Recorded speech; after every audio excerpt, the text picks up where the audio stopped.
Bismillahirrahmanirrahim. Alhamdulillahirabbil alamin. Wassalatu wassalamu ala asyrafil mursalin Sayyidina wa maulana Muhammadin wa ala alihi wa sahbihi ajmain. Bismillahirrahmanirrahim. Wa qala ats-tsani ar-raja'u minallahi ta'ala ghaniyun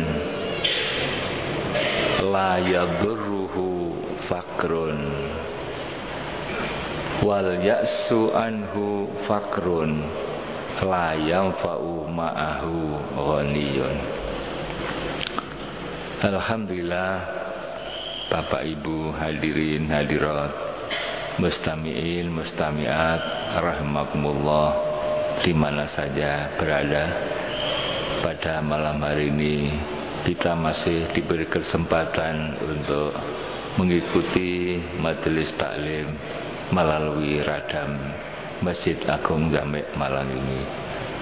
Mudah-mudahan ilmu yang kita terima sedikit maupun banyak dijadikan manfaat maslahat bidin wa dunya wal akhirah. Pengajian kita pada malam Sabtu yang lalu memasuki makalah yang ke-17.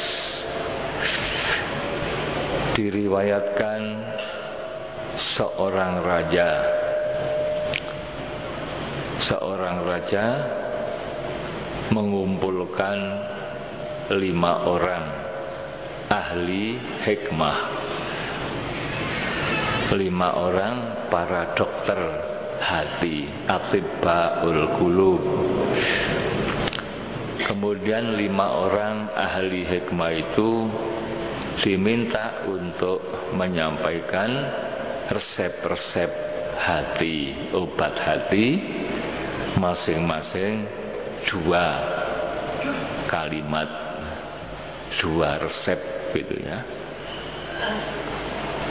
Sehingga kalau 5 orang menyampaikan 2 resep menjadi 10 resep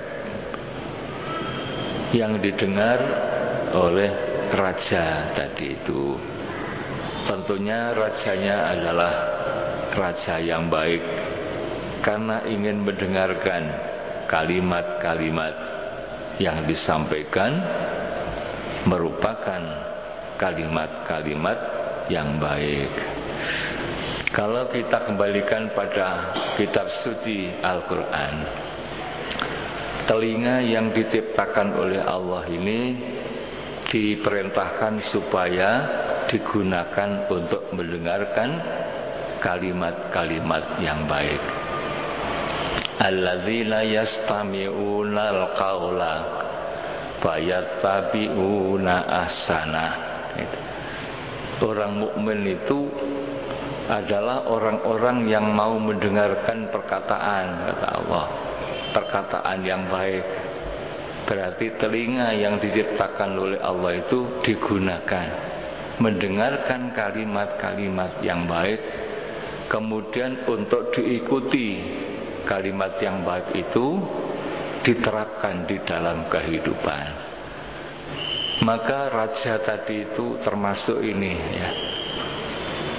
Dia ingin mendengarkan kalimat-kalimat yang baik dari para ulamanya ya, untuk dijadikan pedoman dalam kehidupannya. Masing-masing orang tidak usah banyak-banyak menyampaikan, cukup saja 2 kalimat kayak gitu. Kemudian berkatalah orang yang pertama, faqalal awwal minhum khauful khaliqi amnun wa amnuhu kufrun wa amnul makhluqi itqun wa khaufuhu rikun. Itu 2 kalimat yang dianggap sebagai resep obat hati, mengobati penyakit hati. Apa katanya? Takut kepada Allah itu adalah keselamatan. Sedangkan merasa aman berarti tidak takut kepada Allah, itu adalah kekufuran. Kufur. Jadi kita ini diperintah supaya takut kepada Allah. Ittaqullaha haqqa tuqatih. Bahkan setiap hari Jumat kan khatib itu wajib menyampaikan ini. Kita ini diperintah takut kepada Allah.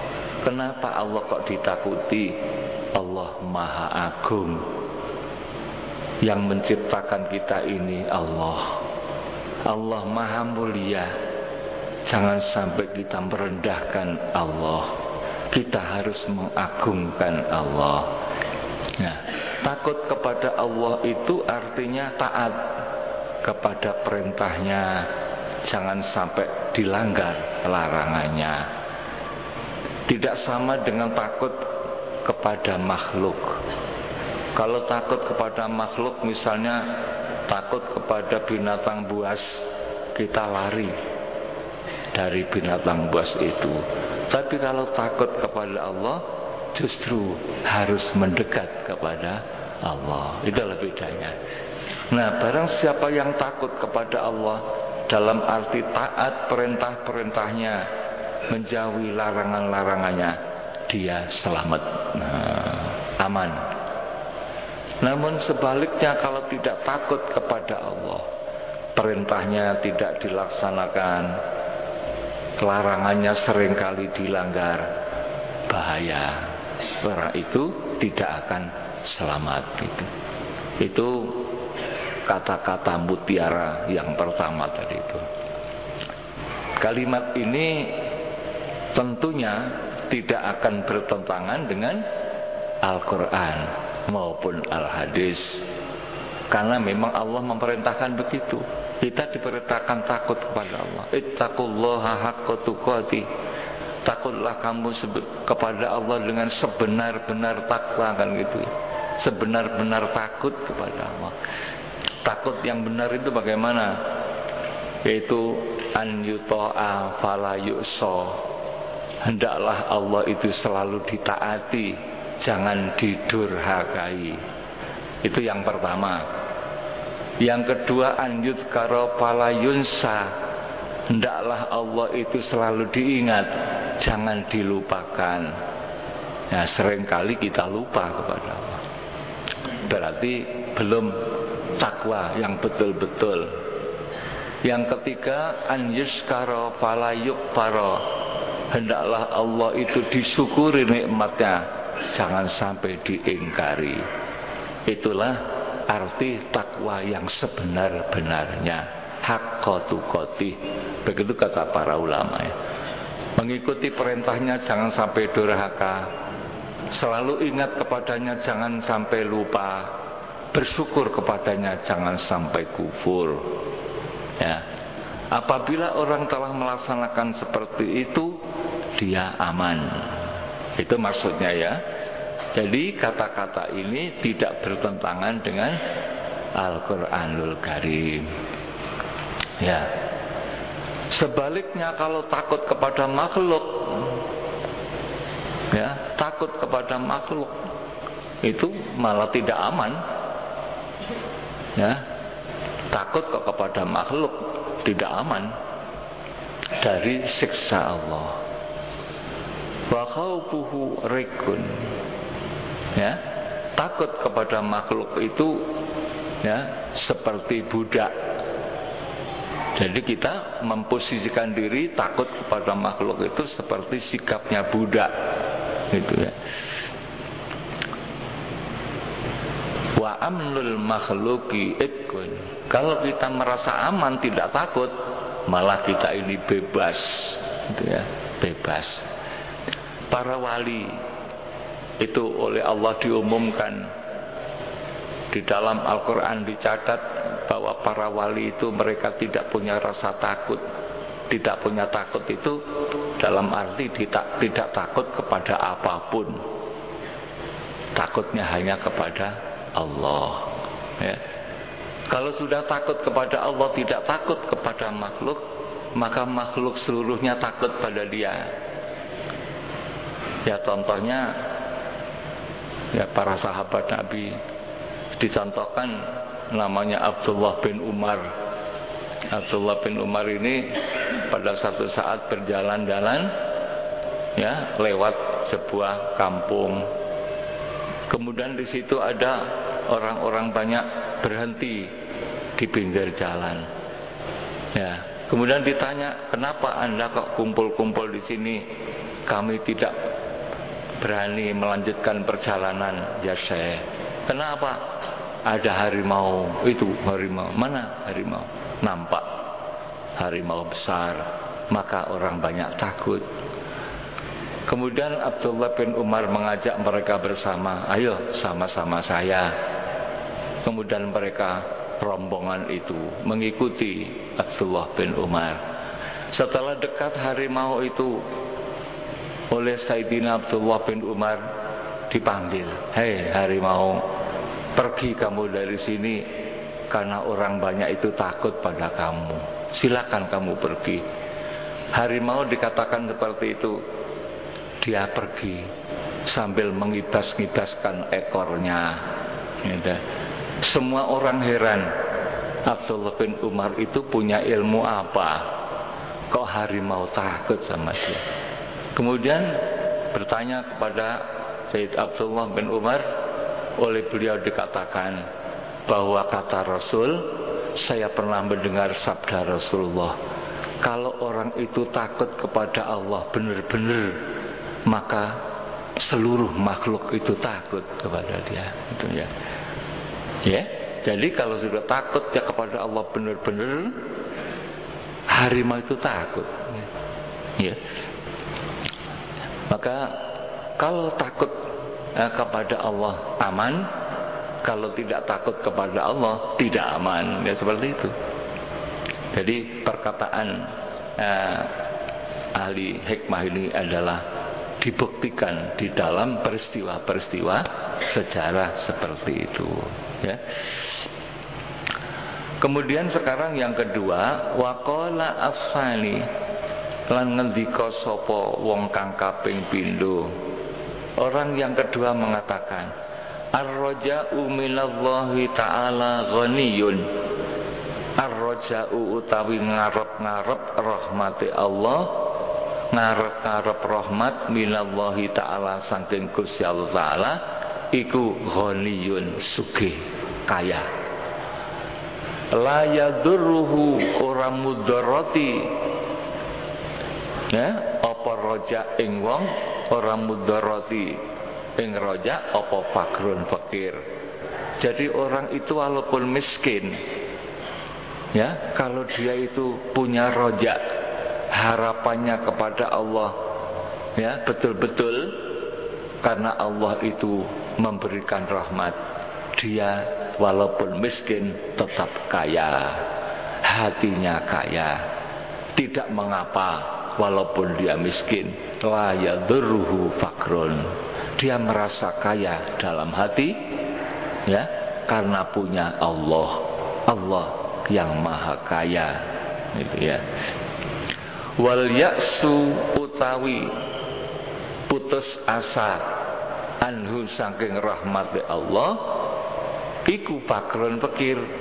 Sebaliknya kalau putus asa dari Tuhan, putus asa dari rahmat Allah, justru itu yang dinamakan miskin. Orang kok tidak punya harapan kepada Allah, ya orang itu miskin, terus merasa miskin, kurang-kurang. Ya, ayat qat'ur rajai tegese utawi mutus harapan anillahi ta'ala saking rahmati Gusti Allah ta'ala, iku fakrun fakir. La yang fa'u ora manfaati ma'ahu sertane fakrun apa ghinan sugih. Jadi walaupun orang itu orang kaya tapi tidak punya harapan rahmat Allah, maka tidak ada manfaatnya kekayaannya itu, dia miskin, gitu ya. kaya hanya lahirnya, tapi batinnya miskin. Begitu.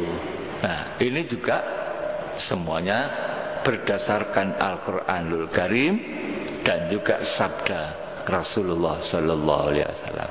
Hanya saja kata-katanya, ya, kata-katanya tidak persis sebagaimana Al-Quran maupun Al-Hadis, karena ini adalah merupakan kesimpulan gitu. Jadi menyimpulkan Al-Quran maupun Al-Hadis. Jadi kalau orang itu berharap kepada Allah, dia kaya. Inna rahmatallahi qaribun. Sesungguhnya rahmat Allah itu dekat. Ya, Allah itu memiliki rahmat yang jumlahnya 100 rahmat. Katakanlah 100% gitu ya, kata Rasul. Ya, kemudian 100 rahmat itu diturunkan ke dunia ini hanya satu rahmat. Sedangkan yang 99 disimpan untuk nanti akan diberikan kepada penduduk surga. Nah, kita bisa membayangkan rahmat Allah satu saja yang diturunkan ke bumi ini sudah bisa dinikmati oleh seluruh makhluk ini. Seluruh makhluk ini sudah merasakan nikmat daripada rahmat yang satu tadi itu. Sampai seekor harimau tidak akan membunuh anaknya. Seekor kuda tidak akan menginjakkan kakinya kepada anaknya yang masih kecil. Seekor kucing tidak akan memusuhi anaknya yang masih kecil. Semua itu karena mendapatkan rahmat Allah yang satu tadi itu.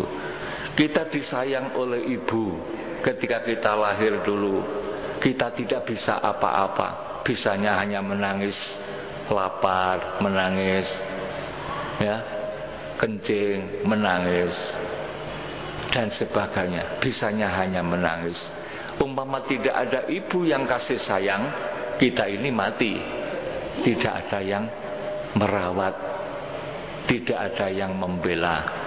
Maka oleh Allah ibu ini diberikan bagian dari kasih sayang rahmat yang satu tadi. Begitu sayangnya kepada anaknya ini. Itu adalah orang tua kita. Kita pun juga begitu sayang kepada anak kita. Allah akan menurunkan rahmat kasih sayang kepada orang yang kasih sayang. Gitu ya. Maka kita tidak boleh putus asa. Rahmat Allah itu sangat agung. Ya, satu saja sudah bisa memenuhi kebutuhan seluruh manusia di dunia ini. Rahmat Allah diberikan kepada seluruh makhluk di dunia ini. Walaupun orang itu menentang Tuhan, mereka kufur, ya, tidak beriman kepada Allah, mereka tetap oleh Allah diberikan rahmat. Bahkan mereka kadang-kadang lebih banyak itu, punya kekayaan yang banyak, ya, padahal mereka tidak sembahyang, tidak ibadah pada Allah. Itu artinya mereka mendapatkan rahmat di dunia ini, mendapatkan rahmat yang satu tadi. Allah bersifat Rahman. Rahman itu artinya kasih sayang Allah baik di dunia maupun di akhirat nanti. Tapi kalau Rahim, Ar-Rahim itu kasih sayang Allah di akhirat nanti. Ya, rahmat Allah yang satu tadi itu ditarik oleh Allah, dikumpulkan dengan 99 rahmat, seluruhnya diberikan kepada penduduk surga. Sedangkan orang-orang kafir sudah tidak dapat lagi rahmat. Ya, di neraka itu sudah tidak ada rahmat. Maka setan itu tidak akan dinamakan ar-rajim, dijauhkan dari rahmat Allah. Jadi mereka tidak mendapatkan bagian dari rahmat. Kita bisa membayangkan satu saja rahmat dinikmati oleh sekian makhluk begitu banyak. Bagaimana nanti itu kalau 90, 9 ditambah 1, 100 rahmat, seluruhnya untuk penduduk surga. betapa nikmatnya di surga itu. Ya.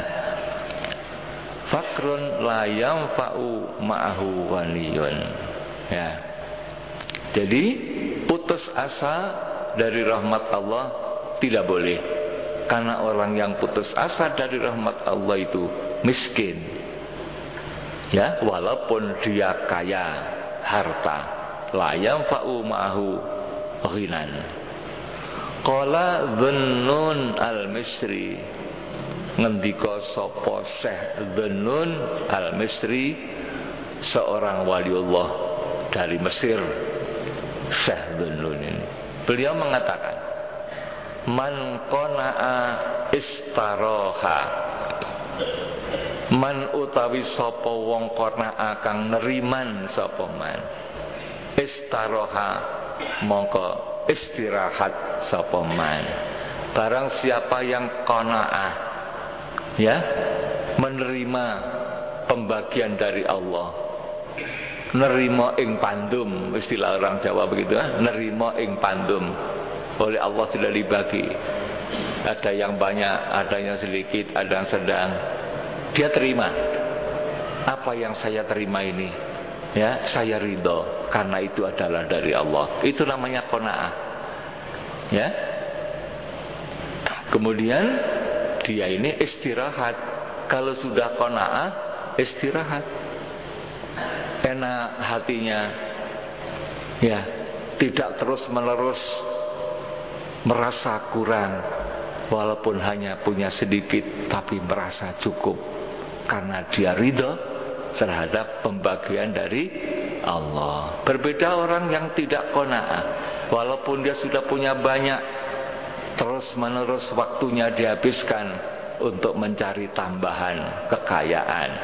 Pagi dan sore, siang dan malam, waktunya habis hanya untuk mencari kekayaan karena dia merasa kurang walaupun sudah kaya. Ya. Istaroha min ahli zamanihi, saking ahli zamane wong, dia istirahat.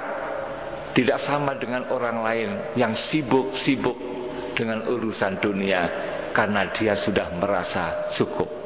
Itulah orang yang qanaah. Wastatola lan ngungkuli melebihi ala akranihi ing atase pira-pira kancane man. Dia punya teman, ya, teman itu sibuk dengan urusan dunia, dia tidak. Dia enak, hidupnya tenang, ya, karena dia itu qanaah, menerima apa yang diberikan oleh Allah. Wakila lan den ucapake, man utawi sapa wong tabiat kang netepi, ya, tabiat itu maknanya banyak sekali di dalam kamus tabiat itu, tapi di sini yang dimasukkan ailazama, netepi. Man utawi sapa wong tabiat kang netepi apa ainahu meripat lorone man, ma ing barang fi aidin nasi kang tetep ing dalam pira-pira tangane menungso. Barang siapa yang memanjangkan pandangannya kepada harta orang banyak, ya, melihat orang kaya, dia ingin, ya, seperti orang itu. Melihat lagi ada orang yang kaya terus menerus, jadi pandangan matanya hanya terus menerus melihat kekayaan orang. Kapan saya seperti itu? Nah, ya, apa katanya? Tola mongko lawas suwe apa husnuhu prihatine man. Jadi terus menerus dia susah aja melihat orang lain kaya seperti itu. Kapan saya ini? Seperti tetangga saya itu rumahnya baik, ya, punya mobil, sering kali pergi kemana-mana. Kapan saya seperti itu? Ada lagi yang lain juga begitu, ada lagi yang lain seperti itu, terus menerus. Maka dia prihatin hatinya, ya, dia terus menerus susah karena pandangan matanya hanya memandang kekayaan orang lain. Ya, man tabi'at ainahu ma fi aidinas fala husnuhu, gitu katanya. Wa ansyadalan nembangake, mengucapkan syair sapa ba'duhum setengahe ulama min bahril wafiri, saking bahar wafir. Faqala mongko ngendika sapa ba'duhum, ada sebuah syair yang indah. Wa asin bil fatamil yaumi aru yanalu bihil ghila karomun waju'u. Wa asin bil fatamil yaumin aru yanalu bihil ghina karomun waju'u. Ya, bahasa syair itu kalimatnya dibolak-balik sehingga kadang-kadang sulit untuk dipaham, karena memang kata-katanya menyesuaikan dengan wazan. Itu syair. Nah, pengertiannya kurang lebih wa asin bil fata min yaumin aru, ya, bagusono sira maring wong min yaumin aru, saking dina ya aru kang cacat sapa fata. Yanalu merkolis sapa fata bihi kelawan aru al-ghina ing kekayaan, karomun tur iku loman, waju'u lan luwe. Ya, kurang lebih pengertiannya, hendaklah kita ini berbuat kebaikan pada orang lain, walaupun orang itu nampaknya orang yang tidak punya, mungkin cacat, ya, namun dia itu adalah sebenarnya kaya hatinya. Walaupun dia miskin nampaknya, tapi dia kaya hatinya. Maka kita harus tetap berbuat baik kepada orang itu. Kita tidak boleh melihat lahir saja tanpa mengetahui, ya, tanpa memandang batinnya. Siapa tahu orang yang miskin itu hatinya kaya. Buktinya apa? Walaupun dia lapar, dia miskin, tapi dia suka bersedekah, gitu. Karomun waju. Ini sepertinya digabung. Dia lapar, tapi suka bersedekah, gitu. Kan aneh gitu ya. Biasanya kalau orang bersedekah ini orang kaya, tapi ternyata tidak. Banyak orang kaya yang tidak pernah sedekah, gitu ya. Ini ada orang yang tidak punya tapi suka sedekah, ya sesuai dengan kemampuannya. Di masjid ini ada kotak, di situ ada kotak amal untuk anak yatim. Ya, orang yang loman tadi itu, dia tidak menunggu kaya. Gitu? Saya tidak menunggu kaya, sesuai dengan kemampuan saya ngasih di situ uang 100 rupiah, karena memang saya punya itu. Nah, itu namanya orang yang loman. Walaupun dia sendiri tidak kaya, lapar, tapi loman. Itulah yang dikehendaki oleh agama. Maka kalau kita mau mengamalkan itu, maka tidak ada orang miskin di dunia ini. Ya, tidak ada orang miskin di dunia ini. Walaupun miskin harta, tapi hatinya kaya. Namun kebanyakan kan tidak. Karena kenyataan di dalam kehidupan ini, banyak orang kaya tidak syukur, sehingga mereka tidak pernah beramal. Banyak orang miskin yang tidak sabar, sehingga apa? Nekat. Yang kaya tidak syukur, yang miskin nekat. Itulah kejadian di dunia ini. Sehingga dunia ini semakin semrawut. Yang kaya makin kaya katanya, yang miskin makin miskin, karena tidak mengikuti agama. Kalau mengikuti tuntunan agama enggak. Ya, lihat saja sejarah bagaimana para sahabat Nabi. Kanjeng Nabi itu punya santri-santri orang yang miskin-miskin, namanya ahlus sufah. Ya, mereka tidak punya rumah, mereka tidak punya pekerjaan, hidupnya di tepi-tepi masjid, di gandok-gandok masjid itu. Setiap hari orang-orang kaya mengirim makanan, ya, disampaikan pada Rasulullah. Oleh Rasulullah dipanggil, ya Abul Hir, wahai Abu Hurairah, datang ke sini, ini ada makanan dibagi. Gitu. Tapi mereka kaya hatinya, ya. Islam ini kuat, walaupun waktu itu orang Islam tidak kaya seperti sekarang.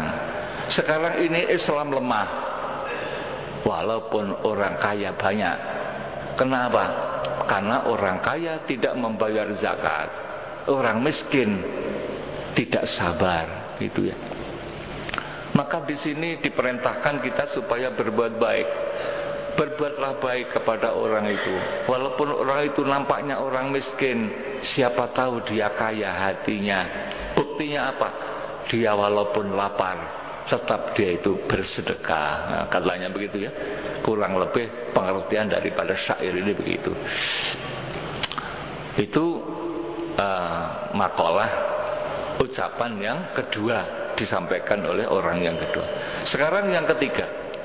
Wa qala lan ngendika sapa asal itu wong kang kaping telu, orang yang ketiga dari dokter hati tadi itu mengatakan, la yadurru ma'a ghinal qalbi fakrul kisi, ya. Wala yanfa'u ma'a fakril qalbi ghinal kisi, katanya ya.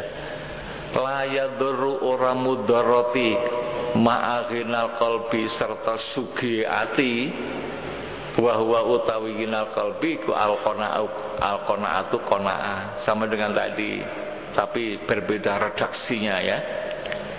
Orang itu kalau hatinya kaya ya, itu tidak berbahaya, tidak membahayakan. La yadurru, tidak membahayakan.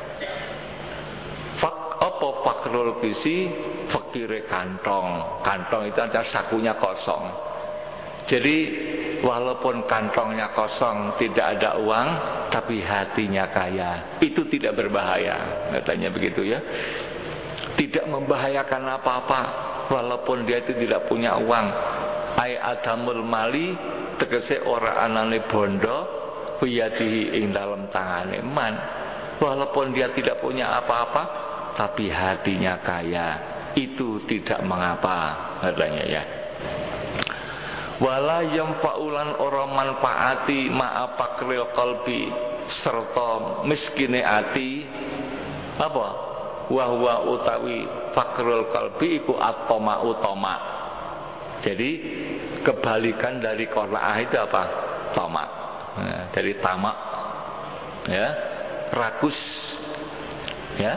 Orang yang hatinya tamak, tidak qanaah ya, itu tidak akan ada manfaatnya. Ghinal kisi apa sugih kantong, walaupun dia banyak uangnya, tapi tidak ada manfaatnya apa-apa. Jadi orang yang miskin hatinya, walaupun dia itu kaya, tidak ada manfaatnya apa-apa. Kekayaannya itu hanya untuk kepentingan dirinya sendiri, dan dia sendiri malah tidak bisa menikmati kekayaannya. Coba aja lihat itu rumah yang besar-besar di pinggir jalan. Kalau kita bertamu ke sana tidak ada orangnya, paling-palingnya ada pembantunya dan anjingnya gitu. Assalamualaikum, anjingnya yang datang, huk-huk. Ditanya, di mana bapak? Oh tidak ada pak, beliau itu jarang pulang, gitu ya. Jadi beliau itu ngelentar ke sana kemari. Yang nunggu rumahnya itu justru pembantunya. Jadi yang enak malah pembantunya itu. Sebenarnya yang punya rumah itu pembantu. Dia tidak pernah rumahnya. Hanya datang sekali-sekali. Nah setelah itu pergi lagi ke Singapura, ke Belanda, ke Inggris, ke Amerika. Wah, habis itu pulang hanya beberapa hari, keluar lagi, menghabiskan uangnya. Jadi dia itu plesir kemana-mana karena merasa kurang tadi itu. Ya, seperti dulu ada seorang turis ditanya, ya toh, sampean kok pakai sandal sisian ini, apa sampean tidak bisa beli sandal gimana? Kok sandalnya sisian? Ya, dia mengatakan kalau beli sandal saya tidak bisa, Tapi kalau beli pabrik sandal bisa katanya. Oh, dia orang kaya. Loh kenapa kau pakai sandal sisian? Sudah bosen gitu ya, sudah bosen gitu. Oh ya. Pernah ceritanya Buya Hamka itu kan pernah di Amerika katanya ada. Di Amerika sana di kota besar melihat ada kendaraan dokar ya, ketebak di tengah kota metropolitan ya.